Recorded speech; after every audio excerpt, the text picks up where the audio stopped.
Good evening, everyone. My name is Scott Reich, and this is Crime Talk. Thanks for joining us. I want to thank everybody for sticking around waiting. Sometimes in the practice of law, a phone call comes in and you have to take it, even when you know you have just a couple of minutes till you're going to go live. And so then you take the call anyway, thinking you're the eternal optimist and it'll be okay. And then it turns out it takes longer, and then people are waiting. So my apologies in advance. All right, this is our Tuesday night live program. Thanks for joining us. Quick update. I didn't get jury duty yesterday, so I've been able to do what I needed to do all week. So we've got that going for us. No jury duty. Didn't even get to get up to a courtroom to be questioned. It's just not fair. It's not fair. Always a potential juror, never a juror. Story of my life. Anyway, so we're here. Like I said, it's Tuesday night, October 24th. Can you believe it? October. The year's almost over, for goodness sakes. Unbelievable. A lot going on in the world. We'll talk here for a couple more minutes. Make sure we get everybody here that we're people are joining us because we started a little late tonight, and my apologies. So here we go. For those of you who haven't joined us, my name is Scott Reich. I am a practicing criminal defense attorney here in the great state of Colorado.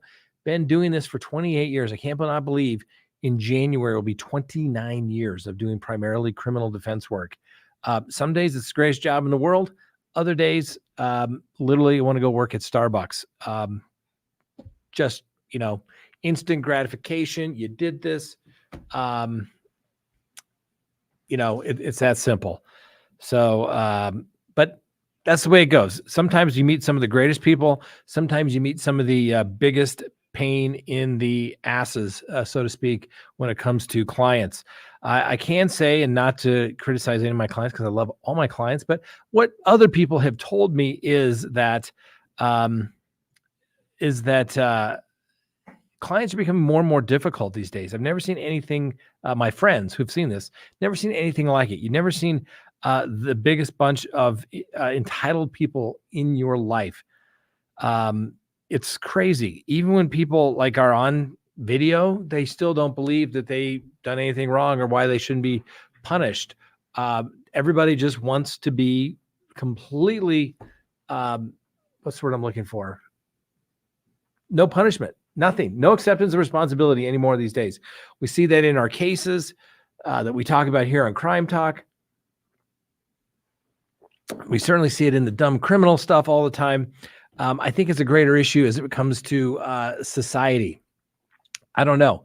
But I want to talk about our first case we want to talk about tonight is that Alaskan Airlines pilot that was riding in the jump seat. Are you kidding me?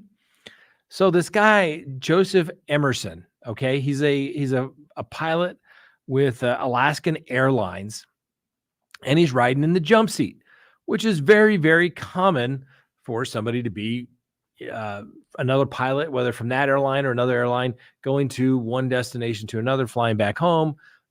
Their trip is done, what have you. And so he gets to ride in the jump seat, so he doesn't have to sit in the back. Sounds like it was a short flight. But apparently this guy's got some mental health issues. And instead of dealing with them, he decides to self-medicate on some magic mushrooms. And he basically has a panic attack where he attempts to shut down both engines on the airplane by hitting the little buttons that control the system to shut down any sort of fire in the engines. And if you hit that button, it means there's a fire in the engine. You're not going to be able to use it anymore. And that's it. And he was trying to depress both of those, the fire retardant system. Well, the problem is there's him, the two pilots, and 84 other people on board the airplane. Are you kidding me? What the hell? And this goes to the kind of the bigger issue that we've been, kind of talking about. You got this guy, he's been feeling a little blue lately, right? So instead of shaking it off, doing what he needs to do, I know I'm not trying to minimize people with mental health issues, but come on, man. You don't go self-medicate. That's how people get in more trouble, like this guy. Hey, I'll take some mushrooms. It'll make me feel better. And then he goes on a trip and he tries to disable the plane where he's going to kill 84 people plus himself. And he should be charged. And this guy should never, ever be behind the controls of an airplane again. I don't get it. I don't get it. How this guy made it this far. And, he's like, oh, he was feeling a little depressed and a little blue. And they asked him if he's feeling right. And he apparently pops up and says, I'm not all right. And tries to hit the plane's fire suppression system to cut off the fuel, as well as to shoot these chemicals. I can't remember the name of the chemicals to go into it, but it basically puts out the fire. But you're not going to be able to use that engine anymore, which means the plane probably would not have made it to the appropriate airport, and obviously putting everybody in danger. The man, apparently married, couple of young kids, what have you. But the reality of it is this guy, it needs to go to prison. Okay. One of the deterrents, the principles of sentencing is deterrence, not only to deter this guy from not doing something again, but to deter others from this. Okay. We don't need people with mental health issues flying airplanes. Okay. If you haven't noticed, they could be dangerous. It's like driving around a big old bus, like driving around a big old car. You could hit buildings with it. You could fly it into the side of a mountain. You could fly it straight into the ground. We don't need that. So, Mr. Emerson, I'm sorry for whatever you're going through, but you need to be made an example of, not only to you, but to all the other pilots out there that have mental health issues. And let's face it, one of the things they teach you when you're a pilot is that, hey, if it's not a good day for you to go flying, you don't go. If you're not feeling right, you don't go. And this guy was just in the jump seat, but you see how dangerous it is. And you know what's going to happen because of this one knucklehead? All the people, they're going to say, oh, do we let this guy into the cockpit? Gee, I don't know. Maybe it's just going to be the flight crew. I mean, what? I don't get it. I don't get it. I don't get it.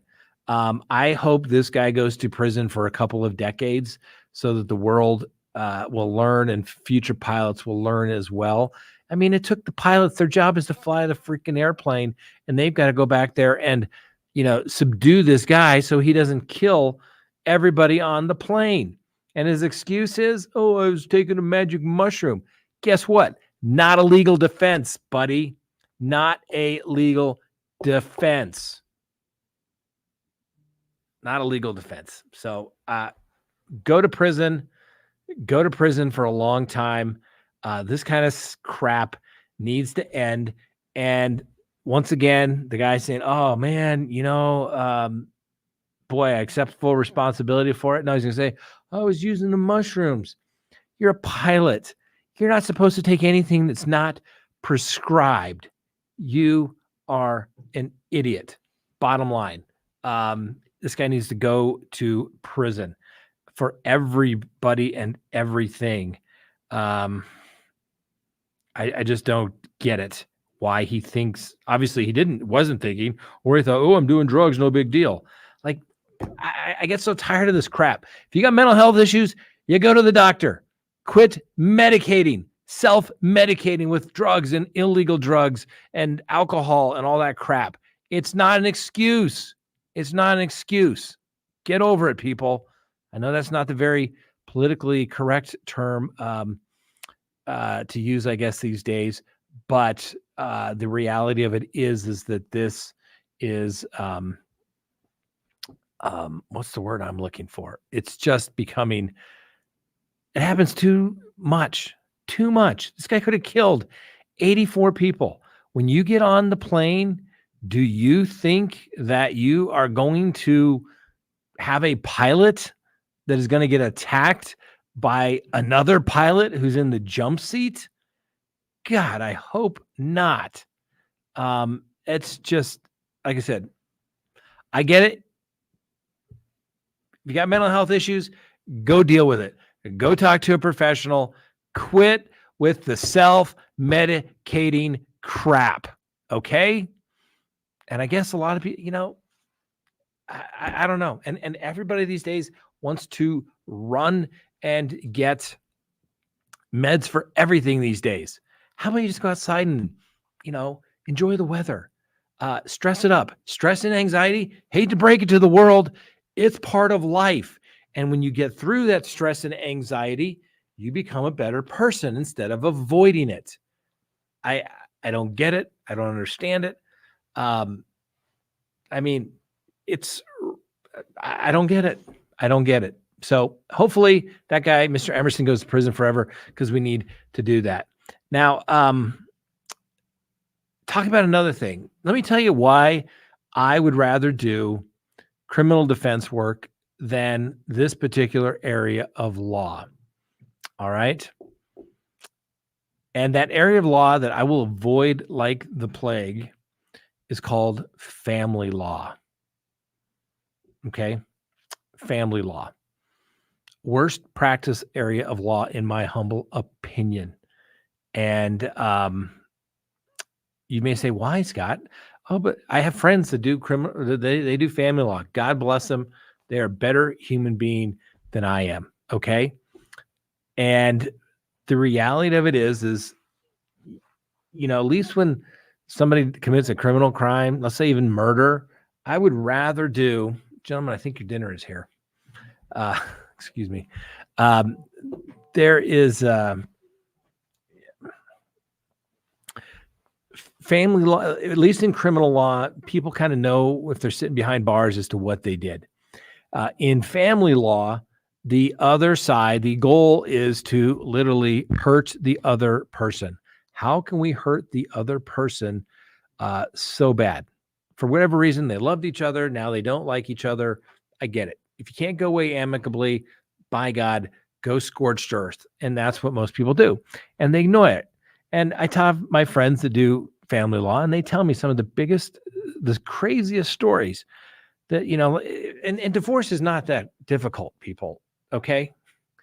You got two people, you take the property, the assets, if there are any, and you take the debt and you split them and you divide them up. And if there's not enough of the assets to, the debt, then you split up the debt, etc. It's not that difficult.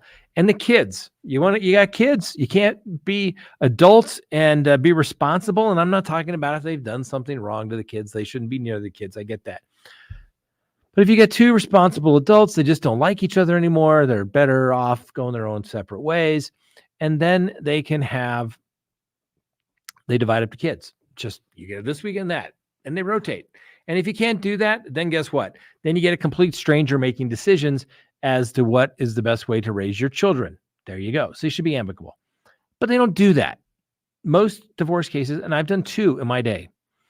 I've done two divorce cases in my day. And the last one I did as it related to a divorce case was a contempt case. Big dollars, contempt. It was horrific, because nobody uses logic, reason, and common sense when it comes to divorce issues. It's all about how can we get an advantage? How are we going to shut this person down so they don't come back ever again? Horrific. Okay. And then we got the case in Maryland right now, where the judge gets shot in front of his own house. It's crazy. Okay. And this isn't the first time where a judge, and as it relates to some sort of an issue, has come up where, it's always the divorced people wind up shooting people and things like that. It's just crazy. Anyway, we got this judge in Maryland, and apparently comes outside. I don't know if taking this garbage out or whatever. Andrew Wilkinson gets shot by Pedro Argote. Argote. They believe he's traveling in his Mercedes, and because there was a divorce proceeding and Argote's trial and the custody went to the wife. So what's the logical thing to do in a divorce case? Well, let's go harm the judge. No, you appeal. That's what you do. Like I said, and this is what separates a civilized society from a completely uncivilized, what's the word I'm looking for? Where chaos, anarchy breaks out. Oh, we don't like the way the things turned out. Then we just go do violence and put violence in our own hands. You can't do that stuff. And so if they, win, and if they will, they'll get this guy. He needs to go to prison for the rest of his life. He killed a judge. And why? Because he wasn't going to get to have custody of his 4 children. They were ages 12, 11, 5, and 3. And I get it. He's upset by that. And I don't know this judge from Adam. I don't know if he was a good judge or a bad judge, but apparently there was something pretty egregious that would require the judge come to the conclusion that he should not have custody of the children, or at least partial custody of the children. So who knows? But that has been my general experience in divorce stuff. There's no rational, reasonable thought whatsoever. And I have a good friend that does divorce stuff. And I was like, dude, you're a better person than I am to put up with that. Everybody comes out scorched earth, blazing, until the money runs out. And then they decide, well, I guess this is the way it's going to be. And 99% of the time, it turns out exactly the way the attorneys said it was going to be.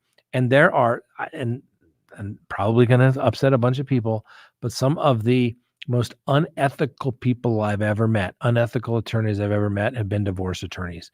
They will literally do and say anything until the money runs out. It's crazy. Worst type of law ever. And for those who do it, good on you. Just do it ethically. And I hope your clients never come back, because they always come back. They're mean, they're nasty, and I just hate it. All right. Hopefully that got everybody excited about the day. I don't know. I was having such a really good day. And then I saw the pilot guy and his excuse about mushrooms. Are you kidding me?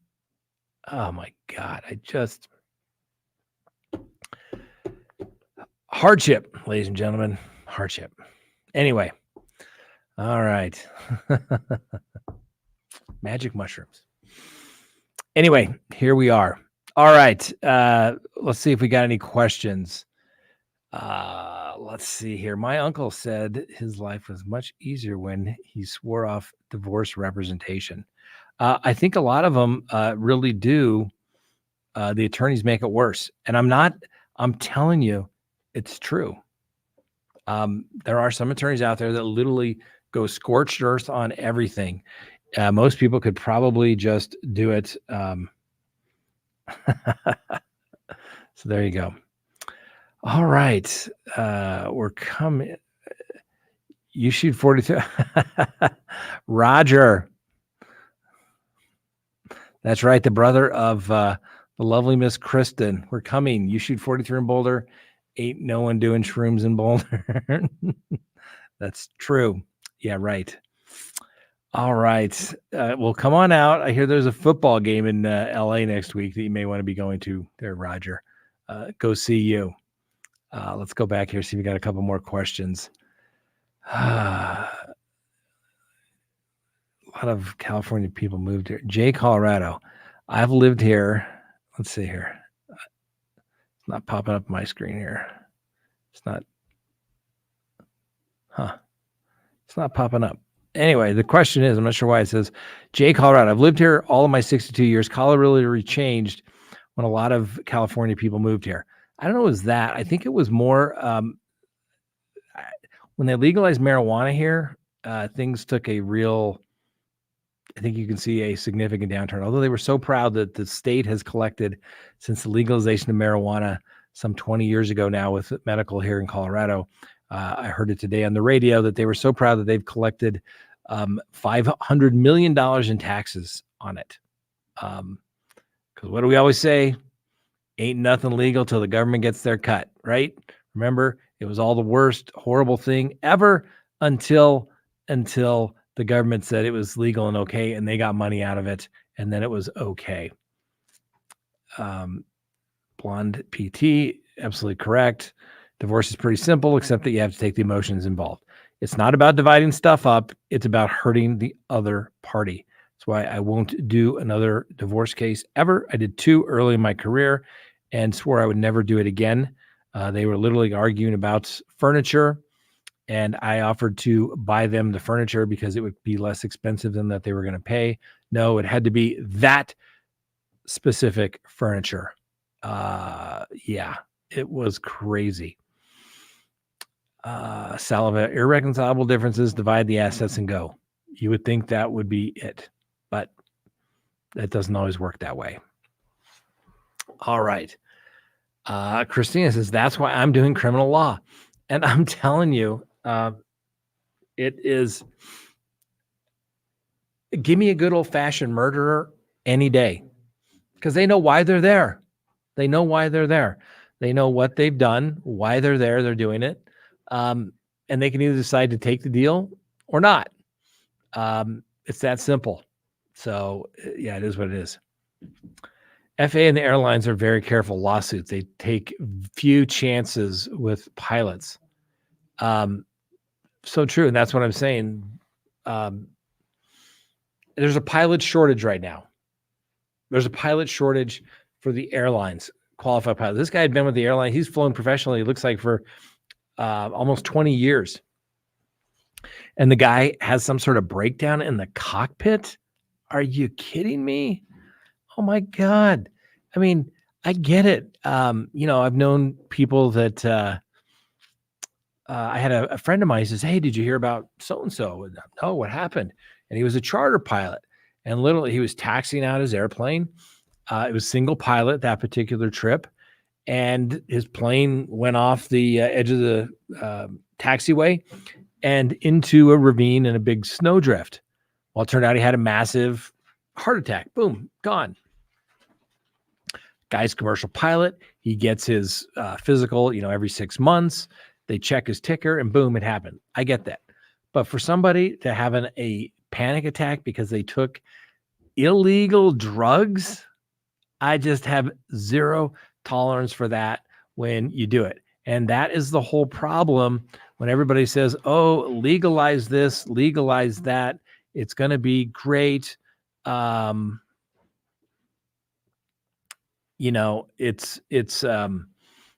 problem is it's not, there's so many collateral consequences that come with this stuff. And I think I'm a very libertarian oriented type of person, live and let live. And you can do whatever you want. But as soon as you start harming other people and you start taking away, valuable resources to take care of you because you wanted to do your illegal drugs, I got a problem with that. I got a big problem with that. Question here. MEA. Let's see if I can pull that up. Boy in the box. Super chat. Thank you. Always appreciate super chats. Boy in the box trial. Husband and wife turned down the plea. Husband found guilty. Can wife now say she'll take a plea, or is it usually a one-time offer? Good question. Plea negotiations. It's simple contracts. There's an offer, you accept. Sometimes there's a deadline. If you don't accept the offer by a certain deadline, it goes away. Will a district attorney sometimes say, you rejected the offer, but I'll reopen it for a very short window? Or sometimes normally what they do is they force the defense attorney to come in and say, my client would really be quite appreciative and thankful if you were to re-extend that offer. And, they said that they would take it. Sometimes the DAs are like, yeah, I don't want to go to a lengthy trial for this particular matter. I'd rather have the guilty plea where there's no appeal, no post-conviction matters that are going to come up 5-10 years from now. Let's get the plea deal done. So we'll see. It depends on what the offer is. Sometimes, normally the prosecutor comes to the defense and defense attorney says, hey, here's the offer. If your client would like to resolve the case, plead guilty to this count. We'll dismiss the balance of the charges and maybe some sort of sentencing concession, whether it be prison, halfway house, or ultimately probation, prison, or halfway house. And, sometimes the defense says, well, that's great, but let me tell you some sad story about my kid's childhood. His dad did mushrooms one day on a flight, and his dad was completely out of his life, and everything in his life was really good up until that date. And then he too started doing stuff to self-medicate because he felt really bad that he didn't have his dad around. So why don't you just agree to probation so he can get the mental health treatment that he needs because he had a really difficult childhood. Sometimes you say, hey, my client's not taking that deal because they're innocent. You can't prove it. We'll see you at trial. Okay. Or you say yes, and you try to negotiate and a little banter back and forth, and you usually come to a resolution that everyone can accept. Both sides may not like it, but that's the sign of a good deal when both sides go away unhappy. I truly believe that is a sign of a good deal. So we'll see if the boy in the box, if the mom gets a chance to redeem herself, so to speak, and what's the word I'm looking for? Yeah, what are they talking about? Take the deal, redeem herself, and take the deal, and avoid a much greater issue. Rebecca Meyerless. Yeah, Koberger, right? Isn't he like Mr. Adderall? Hell, we got Sam Bankman-Fried. The guy can't make it through the day without Adderall. Like, are you kidding me? God. What did the world do for the last 2,000 years before Adderall? Like, really? How did we possibly ever get around? How did we ever do it? I don't get it. CBD can cause schizophrenia symptoms. Seen it. What's the word I'm looking at? Had this case once. It was kind of during COVID. Dude was smoking more pot than he should have been, and literally had schizophrenic-like symptoms. They were trying to get him off to somewhere to see somebody to get better, and on his way to wherever, the individual was accused of assaulting somebody at a public transportation hub. And literally what they basically said, it was like a marijuana-induced psychosis. He just, for lack of a better term, he smoked too much pot. That was it. He stopped smoking pot. He was fine. So yeah, I just don't get it. If you need help, go get it. Don't self-medicate. Let's see here. I can't get it to come up here. Okay. If my dentist took a handful of mushrooms before my root canal, I'd have issues. Think about it. I don't care what it is. I don't care if it's the bus driver, your doctor, your dentist, your attorney. Could you imagine if an attorney showed up and said, dude, things are coming really clear to me because I took these magic mushrooms, dude. Oh my God, isn't this like this? So, I mean, and I get it. I know they work for people. I know, I'm all for that. And if it works, by God, do it. But at least take it under the care of a professional, not before you are going to be at 41,000 feet and you want to kill 30 or 83 people. Just saying. Blonde PT. I don't know what. Much respect for the criminal defense attorneys to continue to hold the government accountable. Yep, ladies and gentlemen, it is the defense attorneys that are doing that work. I know people think, oh, defense attorneys are great. I'm telling you, they're protecting everybody's rights out there. Because think about it. Who's going to protect your rights if there isn't somebody out there like a criminal defense attorney protecting them? I mean, these days, you don't get the ACLU. They don't show up unless you're on the right side of their political spectrum, so to speak. If you don't agree with them politically, they don't take up cases relating to civil liberties anymore. So really what it's down to is, well, basically it's criminal defense attorneys that are there to do it. So yes, thanks, Blonde PT. Questions? Yep. Mama Pink, questions can be answered. We need to do this more. Send your questions before the show. So next time we'll answer them all. But yes, Frank, I don't understand why mine is not working tonight. I'm not sure. Are you doing it or am I? Mama Pink's comment. You can always email them, crimetalk@reichslawfirm.com. There you go. Let's see here. 24 hours and off the table. Referring to plea deals. If it makes you wonder where are no, I'm definitely wonder if his wife and kids will get any benefits. Okay, I just lost StreamYard. It must be my StreamYard thing because I just lost mine. Yeah. I'm out. All right. You're going to have to put up questions on the board, Frank, and I'll just answer them because my monitor is out.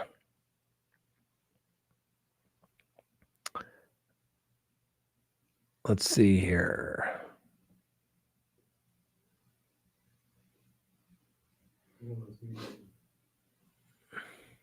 Frank's looking through. I'm trying to reload my computer as we've had a major crash here, and I'm not sure why. Maybe I need to restart this computer because it's moving a little slow, but we'll try it again. I'm not sure why.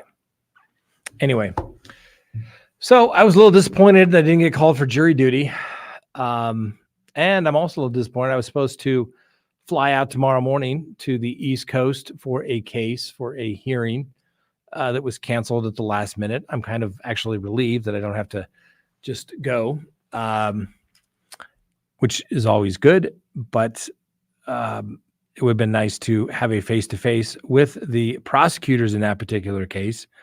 But since they're unavailable, since the other hearing is not going to go, then it would be a wasted trip.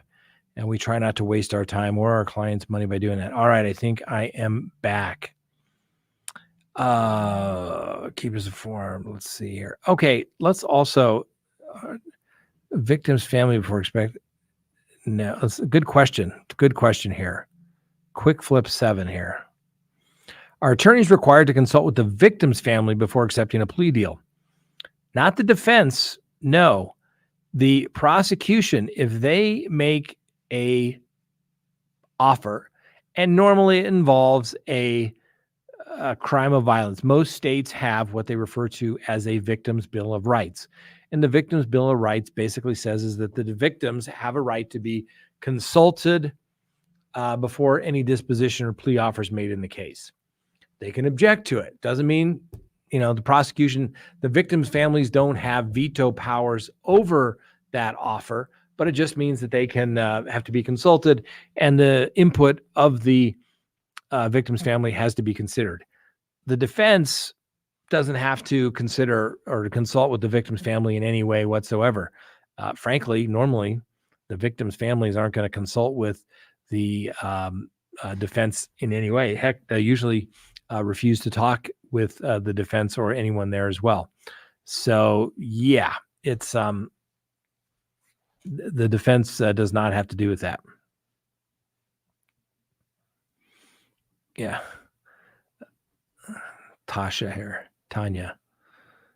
Why is it not doing it? Yeah, go to work high and misplace your stash only to find out there's an extra ingredients on the menu. Yeah. It's crazy. I mean, seriously, this pilot guy, Mr. Emerson that we were talking about, he could have been a dumb criminal contestant had it not been so damn serious. Dude, I'm going to take some magic mushrooms, dude. I'm going to see if it's like an enlightening experience, Like, man. It's hard to hear that missing can be a problem, especially with CBD and THC.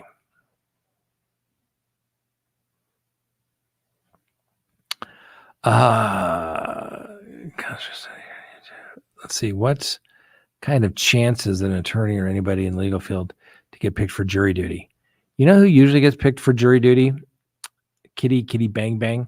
What are the chances or questions? What are the chances that an attorney or anybody in the legal field to be picked for jury duty? It happens. Have I seen defense attorneys? No. Have I seen prosecutors get picked? No. Prosecutors fall under usually with the law enforcement. If you're a compensated law enforcement, you automatically get off, like police do. You know who I've seen normally get picked? Judges. Now, I wouldn't want to judge on any of my juries. Heck, that's half the reason why you don't go judge alone. You go to the jury because you don't like or trust the judge, right?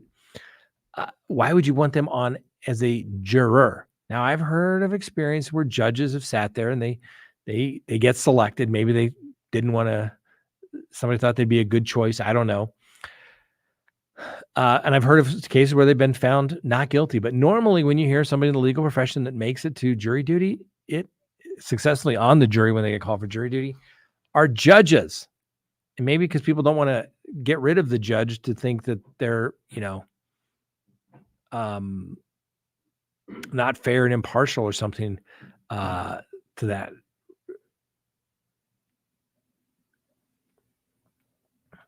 Kotex Connection says you can't overdose on weed. I'm not a medical doctor. I don't think you're going to OD, like die from it, but it makes you extremely paranoid.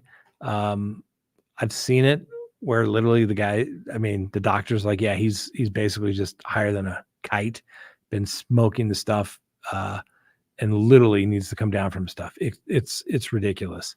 But yeah, I don't think you're gonna overdose and die. I'm sure there's been some case somewhere about it, but I mean, I don't know who would want to try and do it. I don't get it. I'm a strong believer in CBD for pain, but no opioids for me. CBD, right? I mean, if you take a look at that, that is this kind of the good stuff that they extract from all of the stuff that gets you high. Definitely medicinal purposes for sure. Let's see here.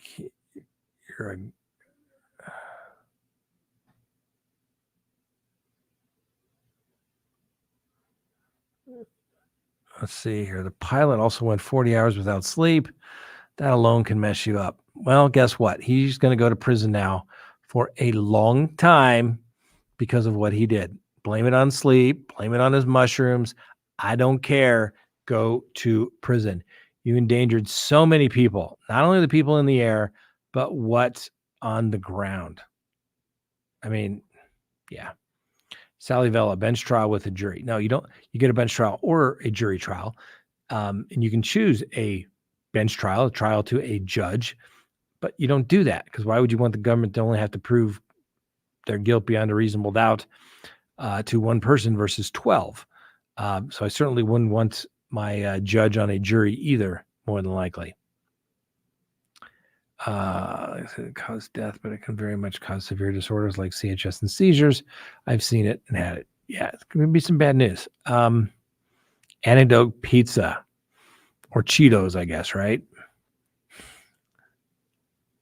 Mathematically speaking, apparently about 4.8 chance that an attorney will get picked for jury duty. Amy says your lungs don't do well from too much weed smoking either. And don't do drugs or CBD prep.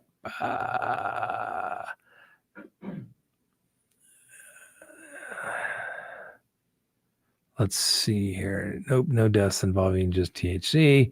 Toxic levels. We didn't turn this into a big thing about CBD, but my best advice would be, don't do it if you don't need to do it. But hey, if you're going to do it, just don't harm anybody. Question, Trish, Scott, how many times can an attorney disqualify a juror in Colorado during voir dire? Well, it depends on the reason. You can disqualify as many jurors as you can if you can come up with a challenge for cause. Challenge for cause is a statutory requirement, which means that they don't live in the jurisdiction.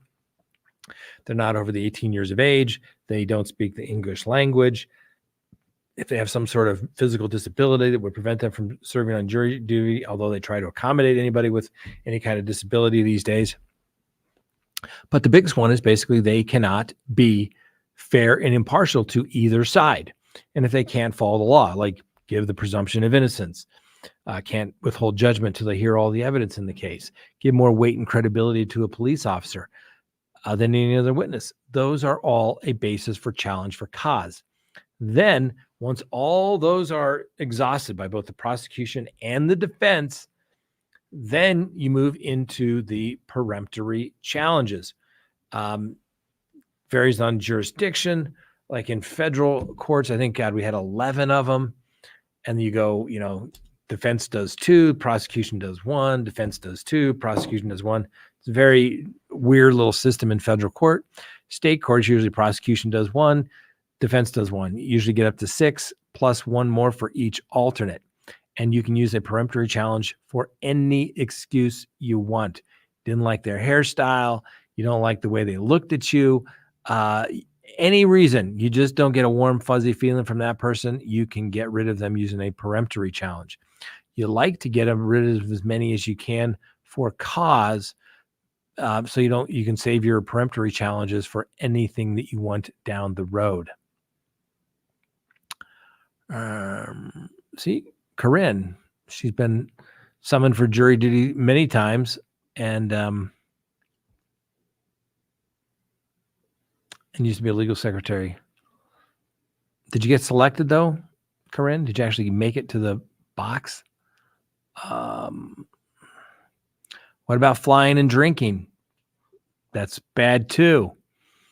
Don't do that either. Flying and drinking is bad. The general rule, just like it should be for a car, okay, is 8 hours bottle to throttle. Okay. So if you have a drink, even just one, you shouldn't get behind some heavy machinery, at least for 8 hours. General rule of thumb. It's what they teach you when you become a pilot. It's a good rule of thumb when it comes to cars. People are getting better at it, but people still do it all the time.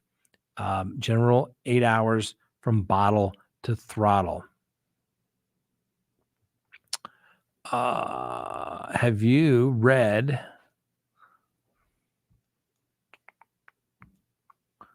The Lincoln Lawyer? If so, how would you rate Mickey Haller? I have not read, I think I read the first one, Lincoln Lawyer, but then they've turned them all into, I haven't read any other books, but I actually kind of like The Lincoln Lawyer. Now the movie was better than I thought the series. The series, he's always like, oh, I got this conflict between this client and that client, and which totally disqualify you. And it just never works out that way in real life.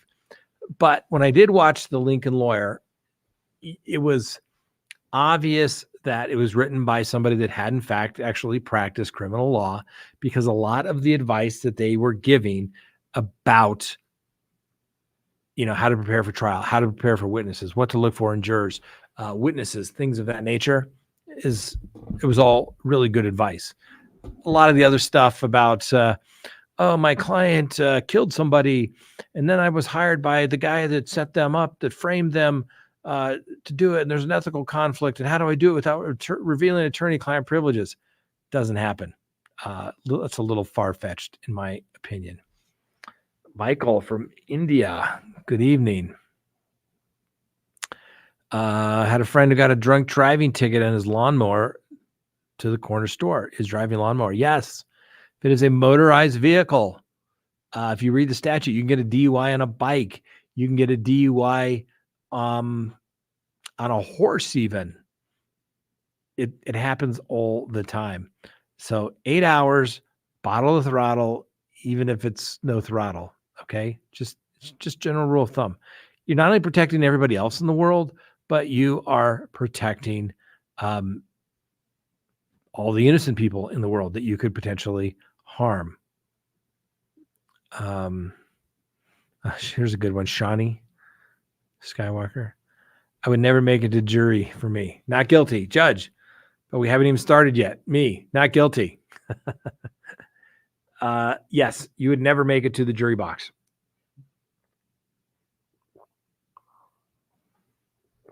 You would not make it to the jury box. Sorry, you can't do that.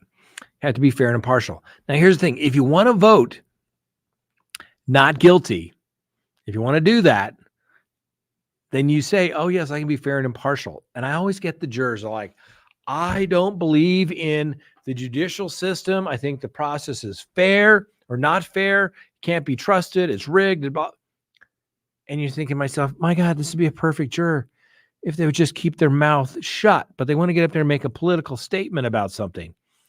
And I always try to rehabilitate them by saying, I understand your concerns with the legal system. You think it's unfair, but you try to explain to them, I'm going to give you the opportunity if you can say the right things. Hello, hint, hint, wink, wink, nudge, nudge. I'm trying to get you to say yes so that you can be a good juror. Okay.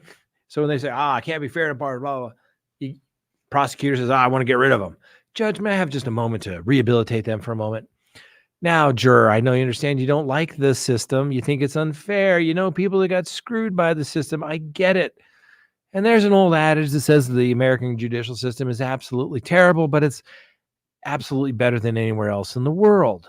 And I believe that, Mr. or Madam Juror. So I understand where you're coming from.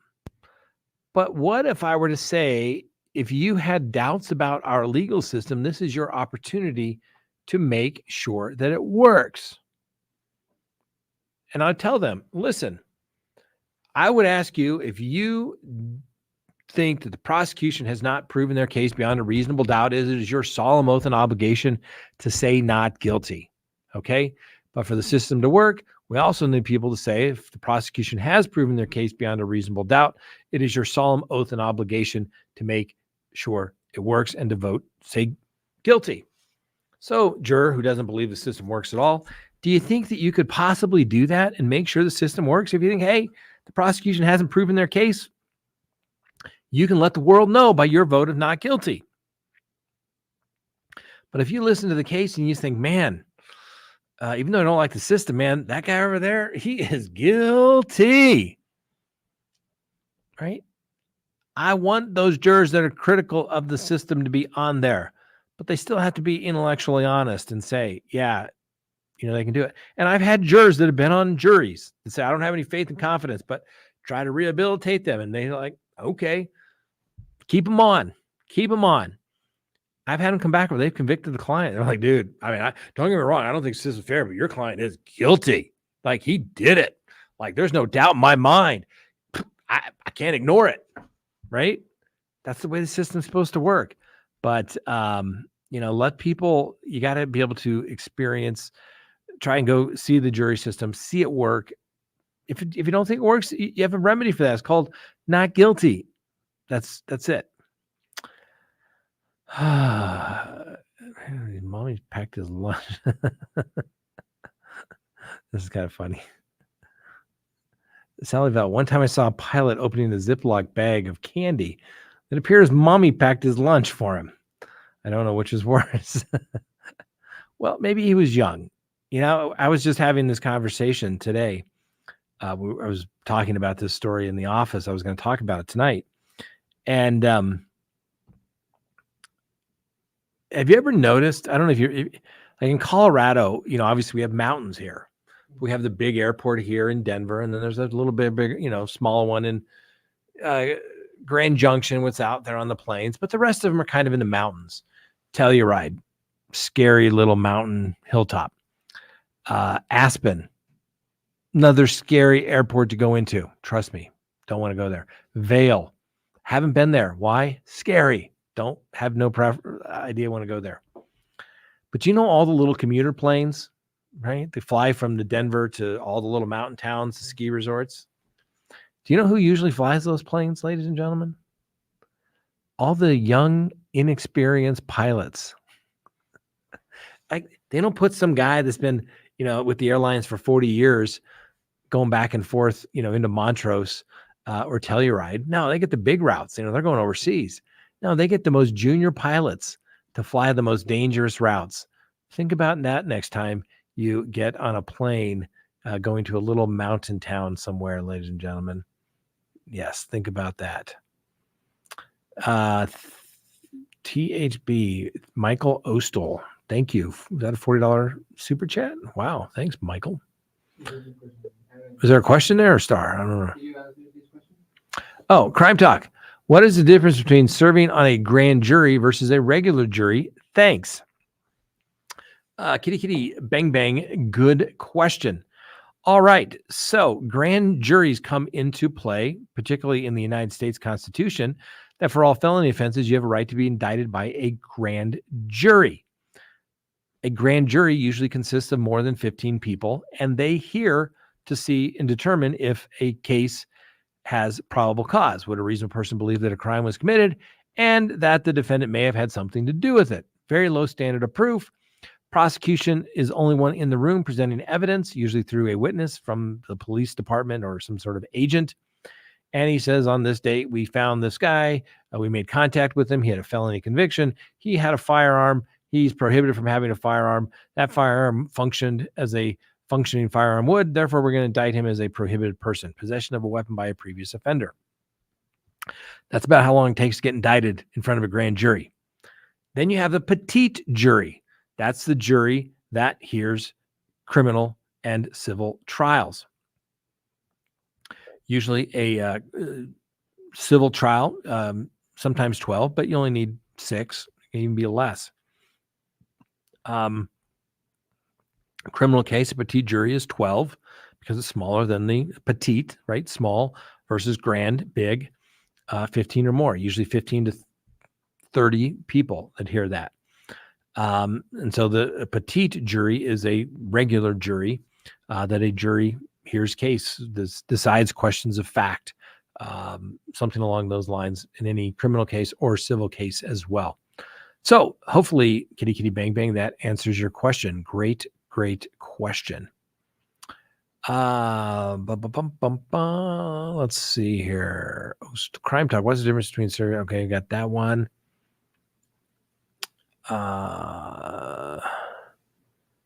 Yep. We're going to do our Patreon show here in a little bit. So if you haven't become a Patreon, please do so. We'll even have a call in, and we're going to remember to do the Magic 8 Ball tonight. Julie R. I have smoked and done edibles, but only on vacation in Colorado. Well, I hope you didn't do it in the hotel rooms because they get really, really upset about that. Mama Pink is a great mod. Appreciate all the work that she does. Okay, Corinne went through the jury selection process only once and was not selected. The second and third times I qualified for an exemption.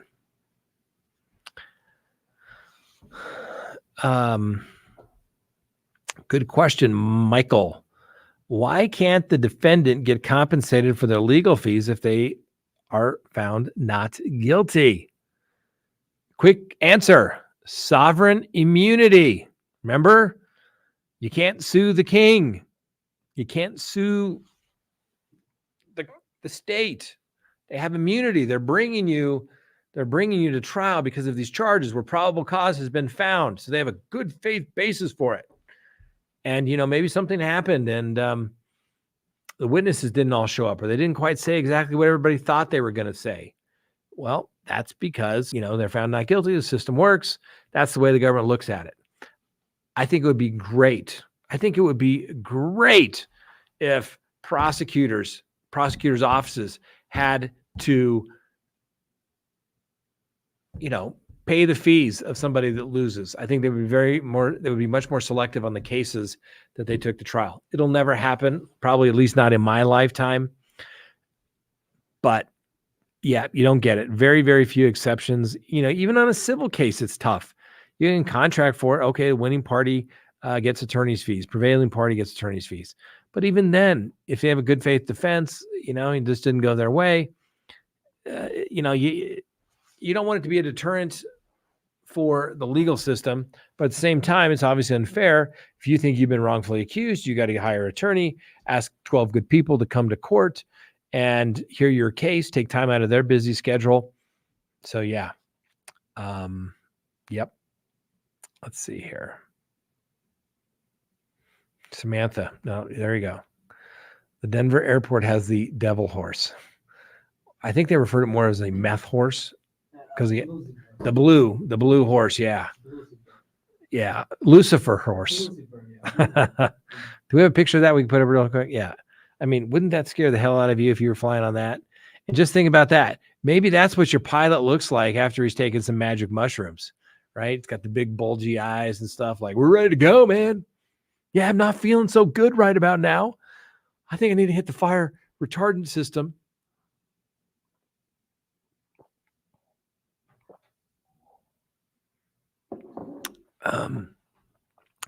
Yeah. All right. And I got two more stories I want to cover tonight before we go.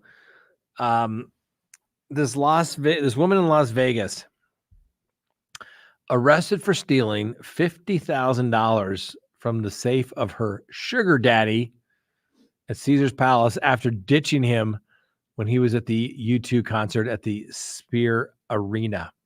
Now, Haley McNally, she's a younger woman than the victim, who is in his 50s, who was seeking an arrangement, joined him for a weekend in Las Vegas.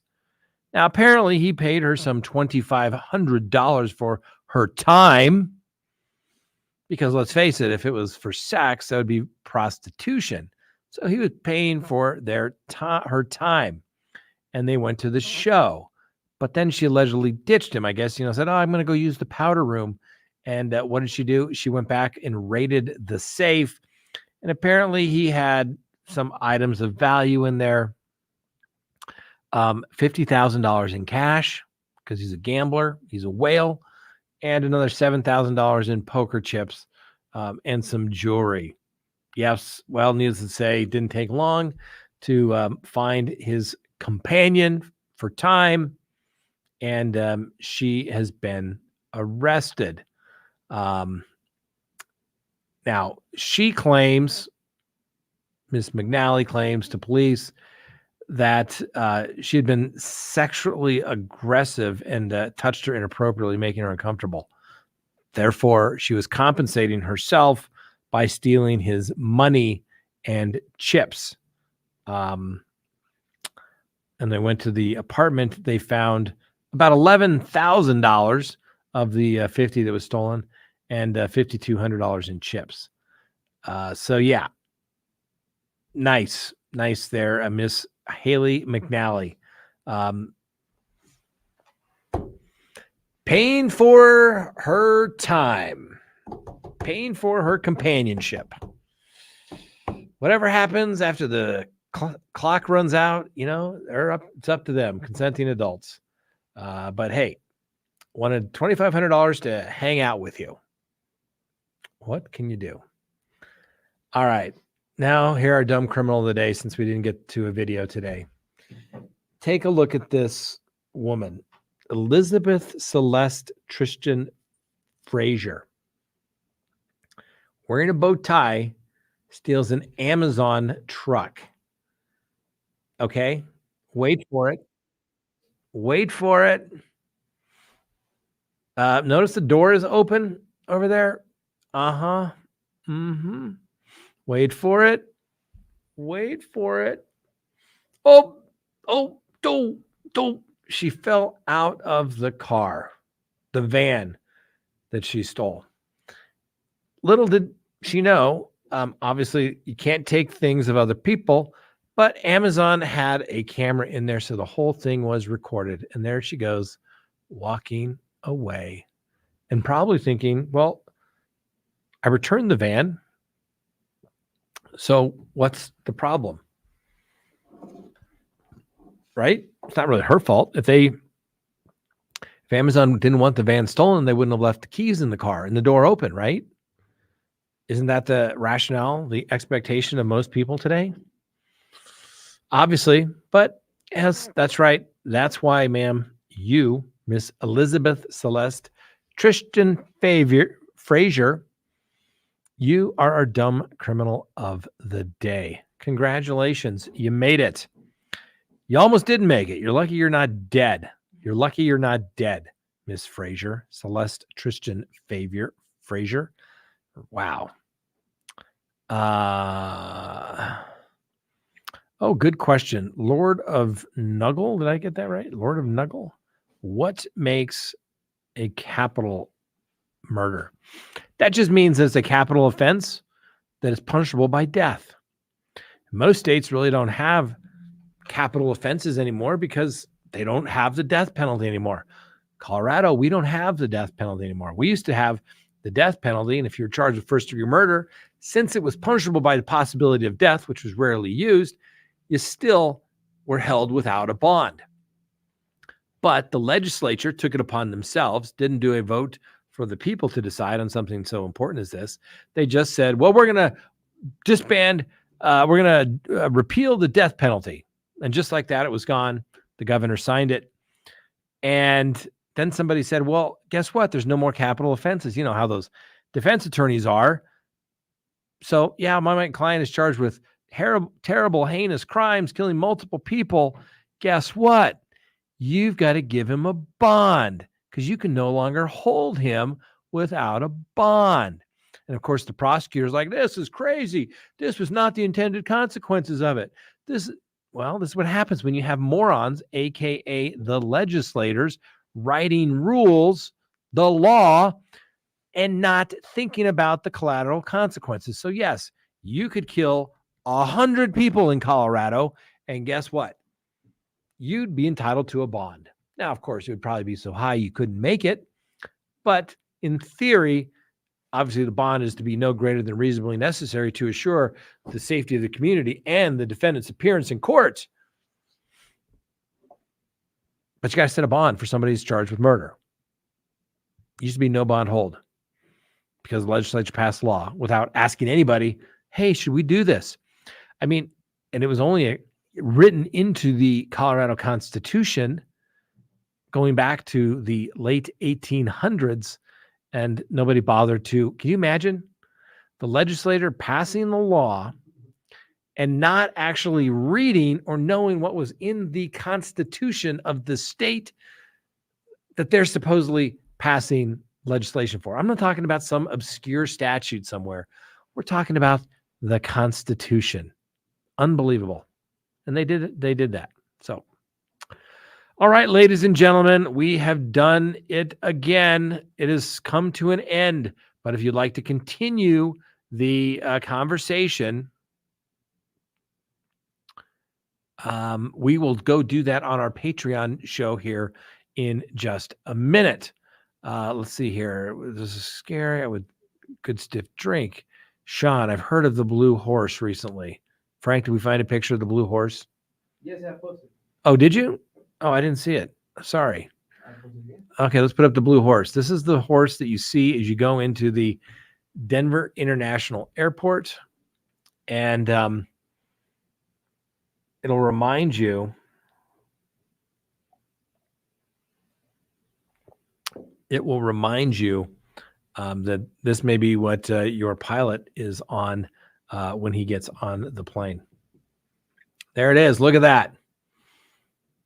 Do you think that horse took some meth, magic mushrooms? I don't know. A little scary, though. And on top of that, it killed the sculptor of it.